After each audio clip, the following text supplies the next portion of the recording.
So last week I drove a Suzuki S-Cross, a car which has improved, but it still wasn't quite there for me. However, this week I've been driving its sportier sibling, the Suzuki Vitara S.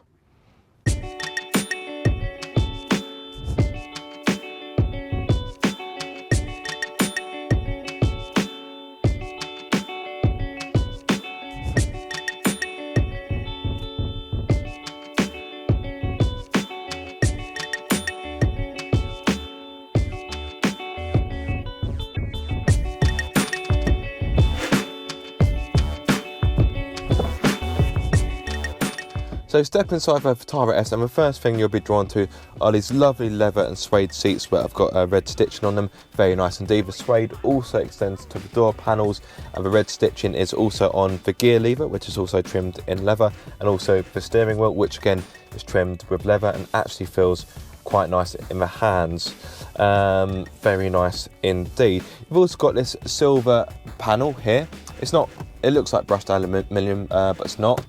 But it looks quite nice anyway, and you've got these, well, I would say red details on the dash, but they're more like a deep pink, but either way it's quite nice. There's also aluminium sports pedals down here, and you get a sense that this is designed to be a sportier model as soon as you step in, which is really nice.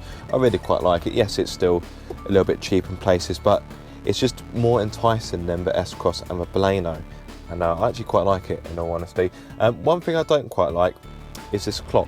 Now, there's a clock here, which is wrong because the clock's gone back. There's one here, again, wrong because the clock's gone back. But there's also a clock here.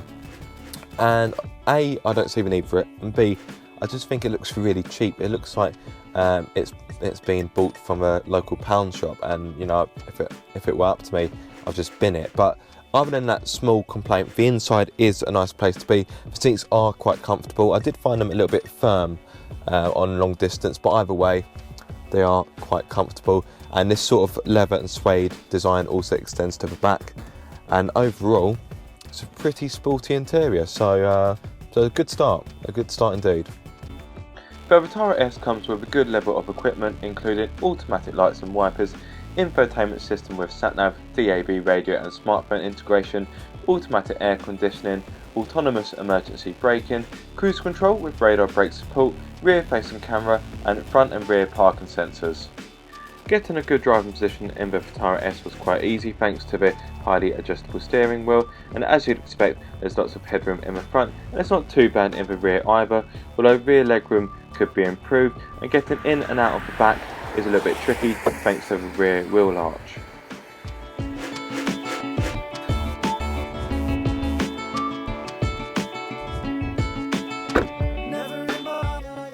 The boot of a Vitara S is 375 litres, and like other Suzuki models it's on 2 floors.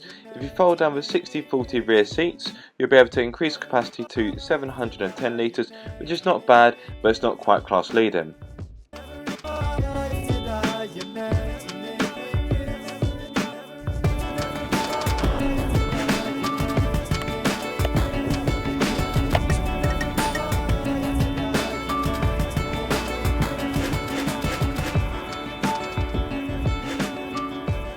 So there's just one engine available in the Vitara S. It's the 1.4 litre booster jet engine, which is also available in the S-Cross I tested last week.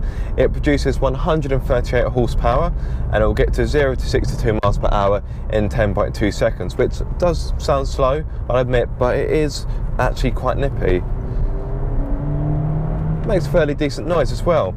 Top speed is 124 miles per hour, and this one is mated to a 6-speed manual gearbox, which is really pleasant to use actually. I remember when I took delivery of the car, and the first thing that I was drawn to was the gear change, because it's really nice, it's really snappy, it's got a nice change to it, it's got a relatively short throw, and it just really adds to the sporty credentials of the car, and it makes quite a nice clunking noise. Now, that may not be to everyone's tastes, but I quite like it. It sounds mechanical, just sort of feels manly. If I'm honest, I quite like it. There's also a 6-speed automatic gearbox available as well. That will cost you £23,099, although the model I'm in is for 6-speed manual, and that will cost you £21,749, although this particular model, just get around that cyclist, this particular model is £22,179 because it's got the cool white pearl metallic paint finish applied to it, which is quite nice indeed, especially with those black alloys. It's very nice indeed. So there's 3 driving modes available. So you've got auto, which is just for everyday standard kind of driving. You've got snow, which is obviously if you want to go off-road, because this model does have 4-wheel drive as standard. And of course you have sport, which obviously makes your car more responsive and of course more fun to drive. So I've got it in auto at the moment, slip it into sport, and the throttle response becomes sharper and quicker, and it makes a bit more noise as well, which is quite nice.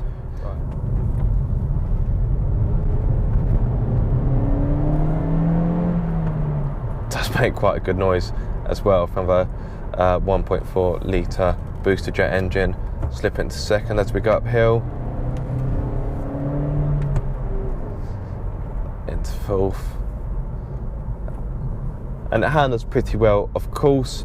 The suspension is on the firm side, like pretty much all the other Suzukis I've tested, but obviously this is a sporty model, so you're bound to expect that, and it does make the cornering pretty fun.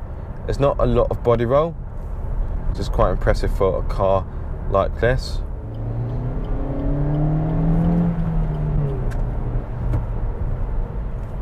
Now that felt pretty brisk. So as I mentioned earlier, the 0 to 62 time is 10.2 seconds, which does seem rather slow, but when you put this car into sport mode, it does feel rather nippy. It's actually quite good fun. And it's got that same sort of fun you'd expect from the Suzuki Swift Sport. Right, turn it in. A little bit of body roll, but it is quite a tight corner, if I'm honest. And another hairpin. That is good fun. And it's still reasonably comfortable as well. Now it is a little bit more bumpy, of course, because it's got firm suspension. Oh, that's a nice corner. But even so, at no point would I say I feel uncomfortable. That feels good.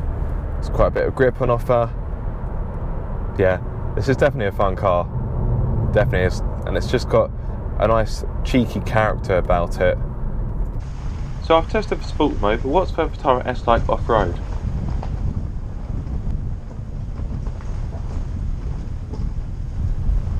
So we're doing a little bit of off-roading now, see what the capabilities are like. So far it's doing well. Now, I'm not a big off-road expert, but I can tell you so far this is doing pretty well.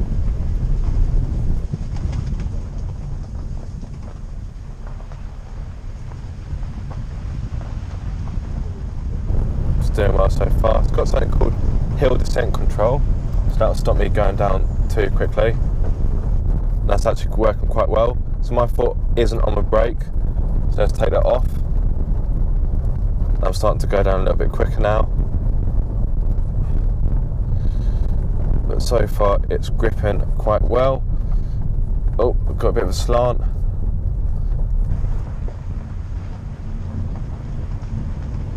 Okay, I'll admit it wasn't the most strenuous test of a 4-wheel drive system, but it was the best place I could find at short notice, and the Vitara S seemed to handle it pretty well. So in terms of fuel economy, in and around town I was able to get 33 to 36 miles to the gallon. The official figure is 44.8. On the motorway I was able to get 47.5 miles to the gallon, whereas the official figure out of town is 56.5.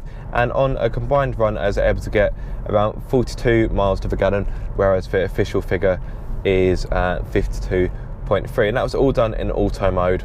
So I wasn't driving in sport, I wasn't driving enthusiastically, that was sensible sort of driving.